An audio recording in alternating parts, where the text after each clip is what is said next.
나이다. 아멘. 예, 하나님의 말씀 누가복음 18장 1절에서 8절 말씀입니다.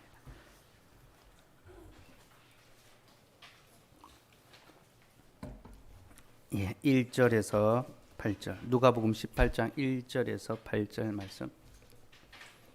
예, 우리 한 절씩 교독하도록 합시다. 예수께서 그들에게 항상 기도하고 낙심하지 말아야 할 것을 비유로 말씀하여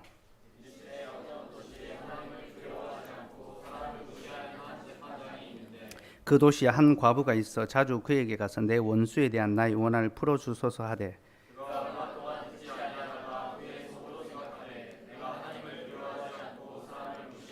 이 과부가 나를 번거롭게 하니 내가 그 원한을 풀어주리라. 그렇지 않으면 늘 와서 나를 괴롭게 하리라 하였느니라.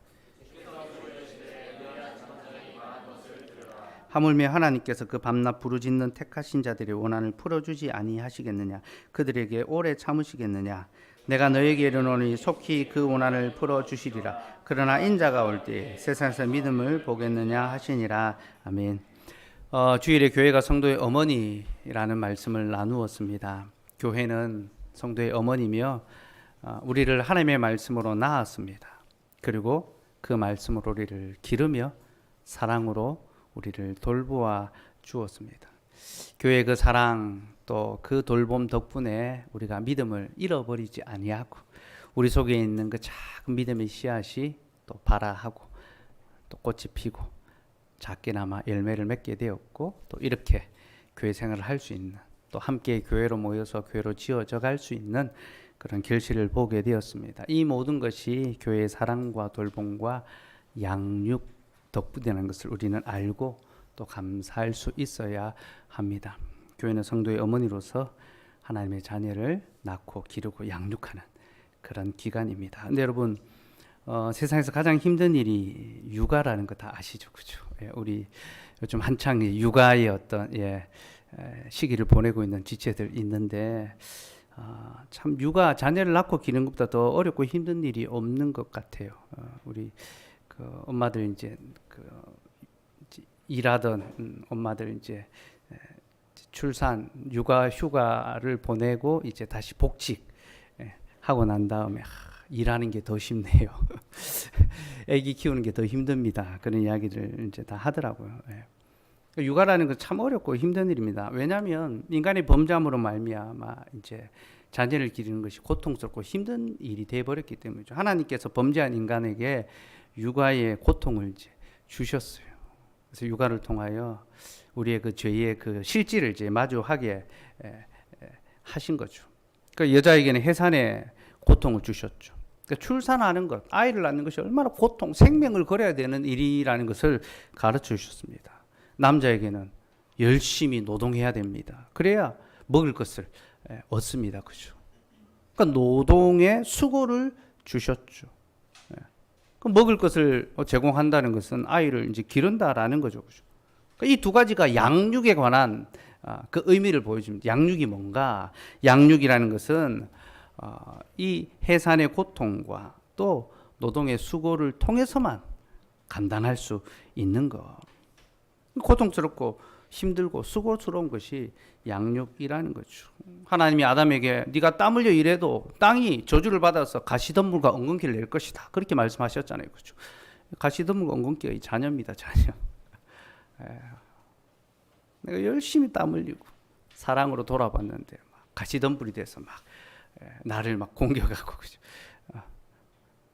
힘들게 하고 우리가 다 그렇게 또 살아왔잖아요. 그죠? 우리 주와 참 사랑스럽고 예쁘고 주와가 또 자기 막 좋아하고 막 그런데 좀 있으면 이제 가시덤불이 막 이제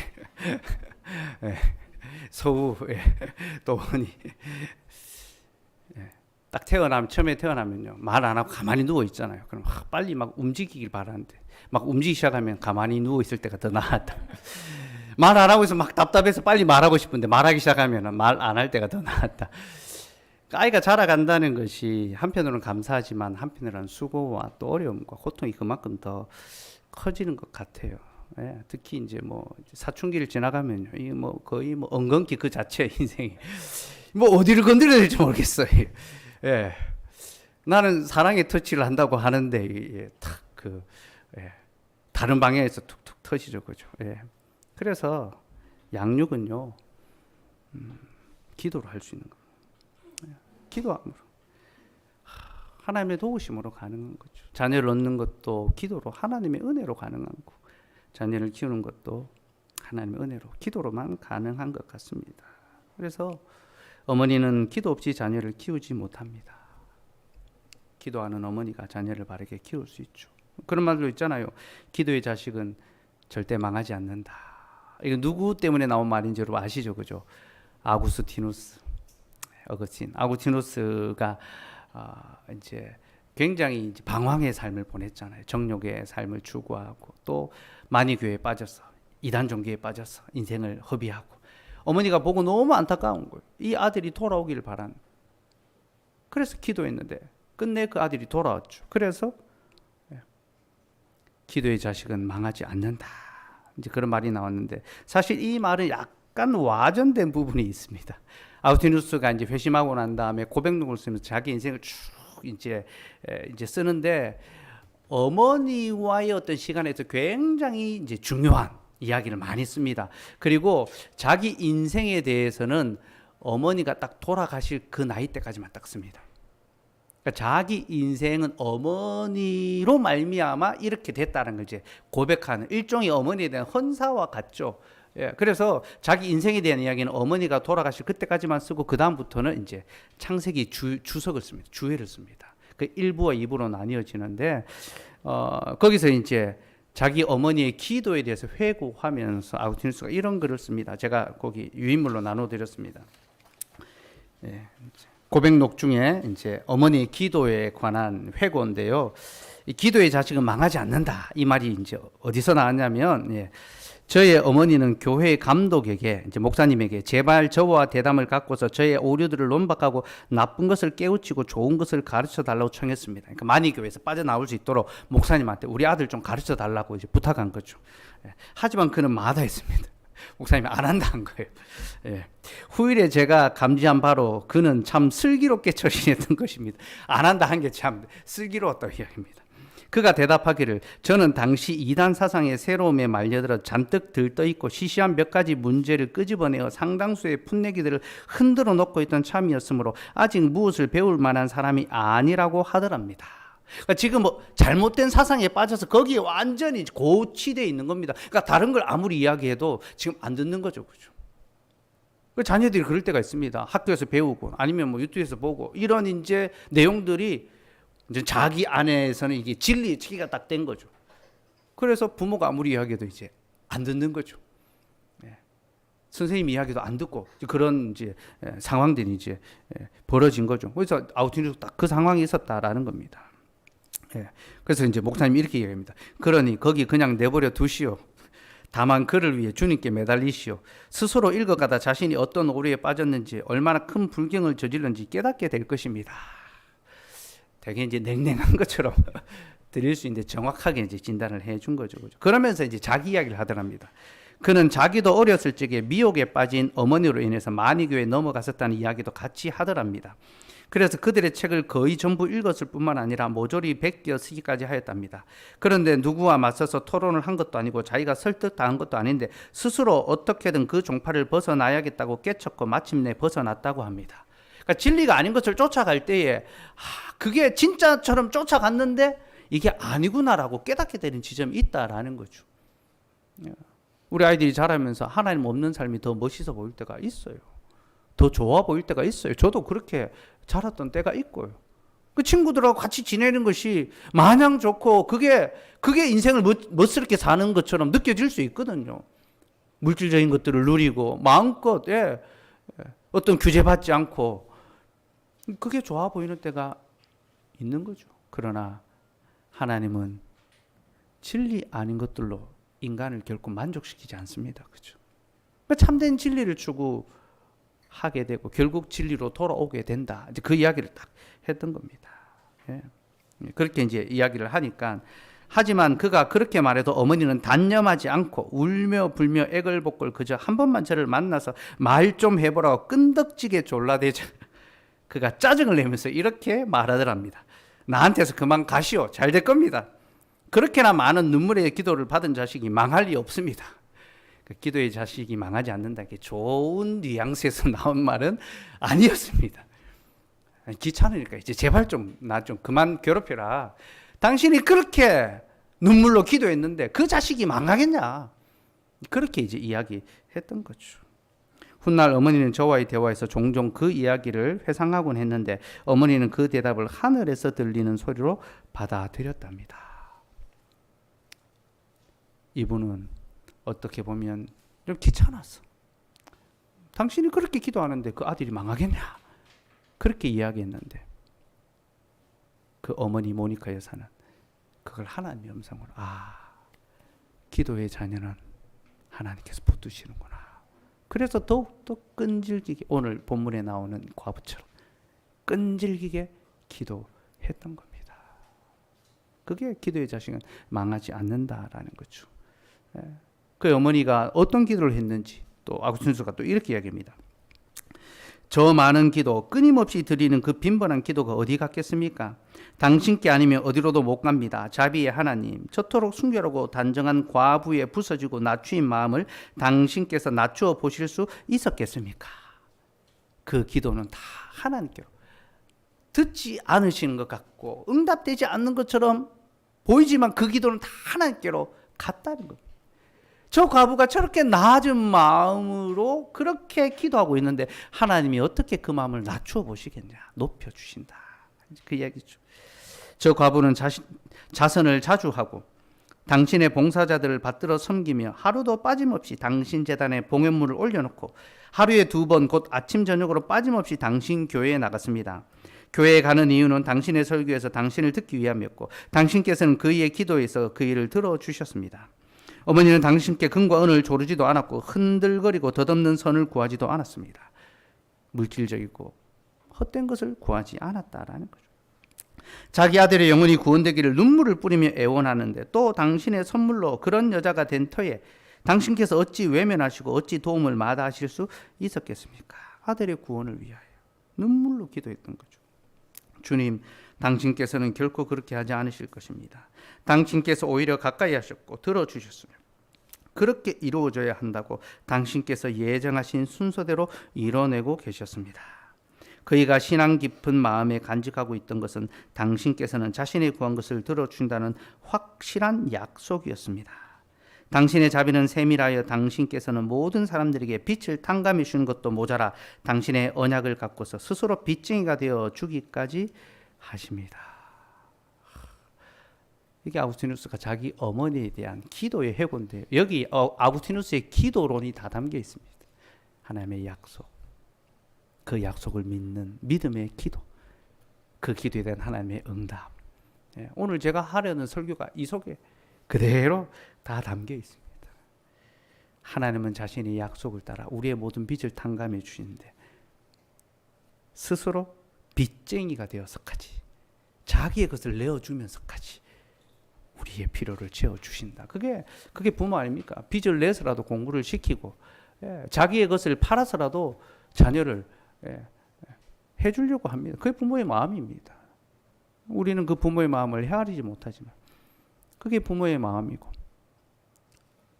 바로 그 마음은 아버지 하나님의 마음이라는 것을 아구스티누스가 고백하고 있는 거죠. 어머니 된 교회가 우리를 위하여 기도해 주었기 때문에 육신의 믿음의 부모님께서 어머니께서 우리를 위하여 기도해 주셨기 때문에 우리가 여기까지 믿음의 생활을 할 수 있었던 것이고 또 이제 교회의 자녀로서 교회를 섬기고 또 우리가 이제 어머니 아버지가 되어가고 있잖아요. 그렇죠? 양육의 그 삶을 시작하면서 와, 양육이 너무 어렵구나. 이걸 이제 경험하면서 이것이 죄로 말미암은 그런 우리의 이 수고와 고통이구나. 그러나 하나님께서 우리와 함께 하시고 우리를 도우시는구나. 기도하면서 양육해가고 그렇게 또 가정을 세워가는 거죠. 이제 그런 마음으로 오늘 말씀을 좀 함께 또 들었으면 좋겠고요. 그래서 끈질긴 기도에 관해서 좀 나누려 합니다. 이 본문은 제가 설교한 적이 있습니다. 그래서 간단하게 그렇게 좀 내용을 정리하겠습니다. 예수님께서 불의한 재판장을 찾아가는 과부의 비유를 통해서 우리에게 기도에 대해서 가르쳐 주십니다. 기도하라고죠. 어느 도시에 하나님을 두려워하지 않고 사람을 무시하는 재판장, 그야말로 아나무인이죠. 그렇죠? 하나님을 무서워하지 않고 사람을 무시하는 재판장인데, 이 재판장에게 과부가 매일같이 찾아가서 자기의 원수로 말미암아 원한을 풀어달라고 요청합니다. 이 재판장이 눈도 하나 깜짝하지 않는 그런 사람인데 날마다 와서 자기를 귀찮게 하니까 그게 싫어서 원한을 풀어줍니다. 그죠? 그리고 주님은 불의한 재판장도 이렇게 하거든 하물며 하나님께서 그 밤낮 부르짖는 택하신 자들의 원한을 풀어주지 아니하시겠냐, 그렇게 말씀하셨습니다. 여러분, 이 비유에서 중요한 것은요, 시작과 끝입니다. 1절과 8절이 중요합니다. 1절은 이 비유의 핵심이 뭔지를 보여줍니다. 항상 기도하고 낙심하지 말아야 할 것을 비유로 말씀하여. 이 비유는 우리가 항상 기도하고 낙심하지 말 것, 그러니까 오래 끈질기게 기도할 것을 가르쳐주고 있습니다. 우리는 기도할 때에 잠깐 하는 것이 아니라 오래도록 끈질기게 기도해야 됩니다. 언제까지 기도해야 됩니까? 우리 하나님께서 들어주실 때까지 기도해야 됩니다. 그게 기도의 자세라는 겁니다. 그리고 마지막 8절은요, 기도의 본질이 무엇인지를 가르쳐 주십니다. 8절에 이렇게 말합니다. 그러나 인자가 올 때에 세상에서 믿음을 보겠느냐 하시니. 자, 기도에 관한 내용을 가르치면서 그 결론은 믿음에 관한 것으로 마치고 있습니다. 그렇죠? 인자가 올 때에 세상에서 믿음을 보겠느냐, 너희 중에 믿음을 보겠느냐. 여러분, 왜 기도에 대한 비유를 믿음에 관한 교훈으로 마치고 있을까요? 이것은 기도와 믿음이 같은 것을 말하고 있기 때문입니다. 그럼 믿음이 무엇인지 압니까? 하나님의 약속에 대한 신뢰입니다. 그죠? 하나님이 나에게 주신 약속들 있잖아요. 죄사함의 약속과 부활의 약속과 영생의 약속이 있습니다. 영원한 하나님 나라에 대한 약속을 우리에게 주셨습니다. 이것을 신뢰하는 것이 믿음이죠. 그죠? 근데 그 믿음은 우리의 마음속에 있습니다. 그죠? 마음속에 있는 믿음이 어떻게 표출됩니까? 입으로, 시인함으로, 고백함으로, 기도함으로. 그죠? 기도라는 것은요, 내 속에 믿음이 있다는 것이 구체적으로 드러나는 거죠. 그러니 여러분, 누가 기도할 수 있습니까? 믿는 자가 기도할 수 있는 거죠. 하나님의 약속을 믿는 자가 기도하는 것이고, 그래서 믿음이 어떻게 보면 수동적인 것이라면요, 기도는 이게 능동적인 것입니다. 능동태입니다. 믿음의 능동태가 바로 기도입니다. 앞서 제가 우리는 끈질기게 하나님이 응답하실 때까지 기도해야 된다라고 했는데, 이 말은 하나님 앞에 떼쓰라는 말이 아닙니다. 아이가 부모에게 사내라고 떼쓰고 마지못해 부모가 내가 졌다 하고 사주고, 그걸 말하는 것이 아닙니다. 기도를 그렇게 적용하면 안 됩니다. 기도는 믿음에 가는 것이고, 하나님께서 우리에게 약속한 그것을 주신다는 것을 믿고, 그리고 구하는 것, 주실 때까지 구하는 것, 그게 기도입니다. 그러니 여러분, 우리는 무엇을 기도해야 됩니까? 하나님이 약속하신 것. 하나님이 약속하신 것을 구해야지 약속하지 않은 것을 구하면 안 됩니다. 그러면 그 기도는 기도가 아니라 주문입니다. 주문. 비나이다, 비나이다. 예. 주문을 외우는 것과 똑같습니다. 참된 기도는 하나님이 약속하신 그것을 구하는 것. 그게 바로 믿음의 기도입니다. 그러면 여러분, 하나님이 우리에게 약속해 주신 것이 무엇입니까? 하나님 무엇을 약속해 주셨습니까? 하나님이 우리에게 약속하신 그 모든 것이 주기도문 안에 다 요약되어 있죠. 여러분, 주기도문, 주님이 가르쳐 주신 기도는요, 아버지께서 너희에게 이것을 약속해 주셨어. 그러니 너희는 이것들을 구해야 돼. 모든 기도의 그 내용이 주기도문 안에 다 압축되어 있습니다. 예. 우리가 일용할 양식을 위해서 구해야 되는 이유가 무엇입니까? 주님께서 이것을 구하라고 요구하셨기 때문이죠. 일용할 양식을 주시옵고. 그래서 우리는 우리의 일상의 삶의 필요를 기도로 구합니다. 취업을 준비하는 지체들은 직장을 주시도록 기도합니다. 자신의 생계에 어려움이 있는 사람들은 하나님이 우리의 생계에 좀 안전함을, 평안함을, 넉넉함을 주시도록 기도합니다. 학업을 위해서 기도하고, 가정을 위해서 기도하고, 자신의 삶의 필요를 위해서 기도하는 것, 일용할 양식을 위해서 구하라고 하셨기 때문에, 약속하셨기 때문에 기도하는 겁니다. 또한 우리는 죄를 용서해 줄 것을 기도해야 됩니다. 왜냐하면 죄사함, 그죠? 죄를 사해 주시고, 그리고 시험에 들지 않도록 기도해야 됩니다. 하나님 우리를 시험에 들지 않도록 우리의 마음을 지켜달라고, 또 악에서 건져달라고, 우리가 죄에 넘겨지더라도 그 악으로부터 건져주시도록, 악한 세상에 버려져 있을 때 우리를 거기서 건져달라고 기도해야 합니다. 그게 우리가 구해야 될 기도고 하나님의 약속하신 내용입니다. 우리 이 땅을 살아갈 때에 우리의 삶의 필요를, 또 죄악된 세상을 살아가면서 우리를 이 죄와 악으로부터 지켜주시고 보호하시고 건져주시고 사해 주시도록 항상 하나님께 기도하며 도움을 구해야 합니다. 근데 여러분, 이 모든 우리의 삶의 모든 필요, 육적이고 영적이고 또 정서적인 그 모든 필요를 하나님께 구해야 되는데, 이 모든 기도가 하나의 목적을 향해서 가고 있습니다. 하나의 목적에서 귀결이 됩니다. 뭡니까? 바로 하나님의 나라죠. 대개 나라와 권세와 영광이 아버지께 영원히 있사옵나이다. 아멘. 우리가 모든 필요를 위해서 기도해야 되는 이유는 우리의 집이, 우리의 삶이, 우리의 인생이 잘 되게 하기 위해서가 아니라 하나님의 영광과 그 나라를 위하여죠. 대개라는 말은 그러므로라는 뜻인데, 그 앞에 있는 내용 전체를 길어 올리는 겁니다. 너희가 구해야 될 그 모든 내용들이 결국은 마침내 하나님의 나라와 권세와 영광이 아버지께 영원히 있게 하기 위해서, 그것을 위해서 기도하라는 거죠. 여러분, 우리의 모든 기도의 내용은요, 하나님의 나라와 그 영광을 위한 것이 되어야 합니다. 이것이 약속을 따르는 기도입니다. 근데 여러분, 주기도문은 그 시작도 하나님의 나라로 시작한다는 것 아시죠? 그죠? 아버지 이름이 거룩히 여김을 받으시오며 나라가 임하오시며 그 이름의 영광과 그 나라입니다. 그러니까 주기도문은요, 시작과 끝이 똑같습니다. 하나님의 나라와 영광입니다. 그러니 우리의 모든 기도의 시작과 마침도 마찬가지로 하나님의 나라와 그 이름의 영광을 위한 것이 되어야 하는 거죠. 그게 약속을 따르는 기도입니다. 그러니까 우리의 결혼, 임신, 출산, 자녀 양육, 이 모든 것을 위하여 기도해야 되지만 그것이 주의 나라와 주의 영광을 위한 일로서 구할 수 있어야 되는 거죠. 그렇죠? 예. 그게 하나님이 우리 가르치신 약속의 기도입니다. 근데 여러분, 이 하나님 나라를 위한 기도는요, 매우 전투적인 기도입니다. 왜냐하면 세상에는 하나님의 나라만 있는 것이 아니라 사단의 나라도 있기 때문이죠.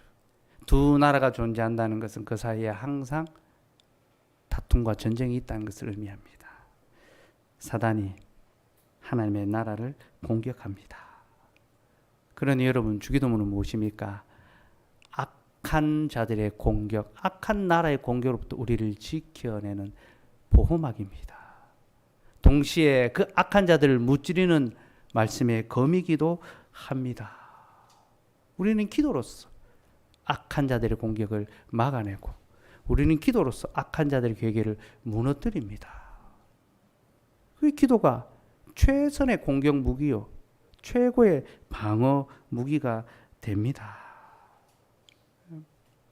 우리는 하나님 나라와 영광을 위해서 살아갈 때에 이 세상으로부터 핍박과 고통과 또 억울함과 악한 일을 당하게 되어 있습니다. 그때 주님은 너희가 끝까지 참고 견디며 끈질기게 낭망하지 말고 기도하라. 그게 바로 이 과부의 기도를 통하여 우리에게 가르쳐 주시는 주님의 기도의 교훈, 핵심입니다. 네. 저는 예전에 이 비유에 나오는 과부가 누군지에 대해서 말씀드린 적이 있습니다. 오늘은 자세히 설명할 수는 없습니다. 결론적으로 말씀드리면 이 과부는 교회와 같습니다. 왜 그렇습니까? 과부는 남편이 지금 여기 없는 사람이잖아요. 그렇죠? 그래서는 교회의 신랑이십니다. 자신의 신부된 교회와 혼인하셨습니다. 그런데 그리스도는 승천하시죠. 하늘로 올라가시죠. 자신의 신부된 교회만 이 땅에 남겨둡니다. 이 땅에 대적들이 득실득실합니다. 악한 자들이 가득합니다. 그 악한 자들이 신부를 공격하죠. 그죠? 교회를 핍박합니다. 괴롭힙니다. 고통스럽게 합니다. 그 교회를 약화시키려고 합니다. 주님의 교회를 더럽히려고 합니다. 부정하게 만들려고 합니다. 그때 이 과부가 끈질기게 하나님께 기도합니다. 하나님께서 그 기도를 들으시고 그들을 그 고난으로부터 지켜주시겠다. 그 악한 원수로 말미암아 당하는 그 모든 억울함을 갚아주겠다. 그렇게 약속해 주시는 겁니다. 그게 이 비유가 우리에게 보여주는 영적인 교훈입니다. 여러분 7절 8절 한번 볼까요? 7절 8절 같이 읽읍시다. 시작. 하물며 하나님께서 그 밤낮 부르짖는 택하신 자들의 원한을 풀어주지 아니하시겠냐? 그들에게 오래 참으시겠느냐? 내가 너희에게로는 속히 그 원한을 풀어주시라. 예, 여기까지. 예. 그 밤낮 부르짖는 택하신 자들의 원한, 택하신 자. 택함을 받은 자들은 교회의 성도들이죠. 그죠? 교회가 택함 받은 자들의 모임입니다. 그죠?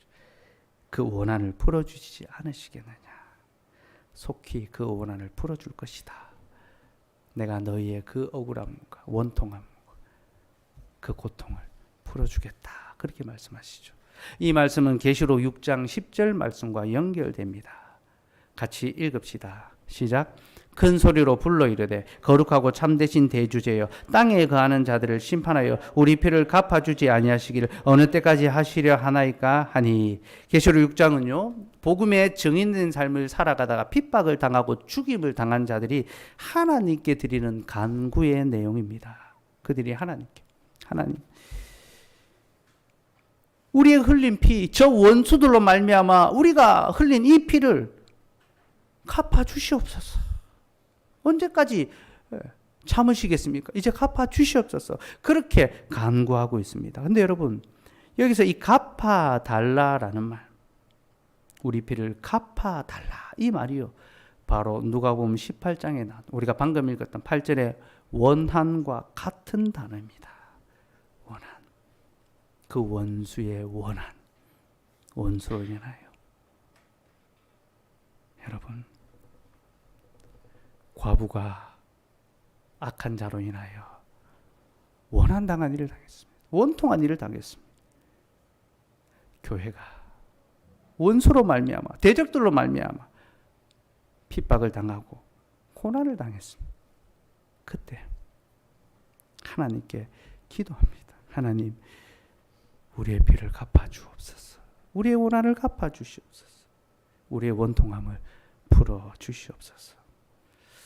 사랑하는 여러분, 신자는 복음으로 살아가기 위해서 많은 환난과 핍박과 고통을 겪어야 합니다. 이것은 성경의 가르침입니다. 복음과 함께 고난을 받으라. 복음은 항상 고난과 함께하고 고난과 짝이 됩니다. 그러므로 여러분 어떤 사람이 정말로 말씀의 원리대로 살아가려 한다면요, 그는 반드시 이 땅에서 억울함도 당하고 무시도 당하고 손해도 보아야 합니다. 손해보지 아니라는 것, 억울한 일을 당하지 아니라는 것이 신자의 삶이 아닙니다.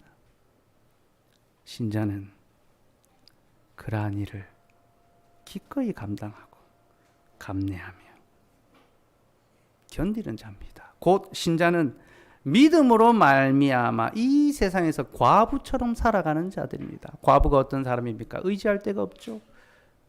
바랄 데가 없습니다. 도와줄 자가 없습니다. 그와 같이 신자는요, 이 땅에 의지를 두지 않습니다. 자기의 바람과 소원을 두지 않습니다. 자기의 소망을 두지 아니하고 오직 예수 그리스도, 아버지 하나님께만 그 마음을 두는 거죠.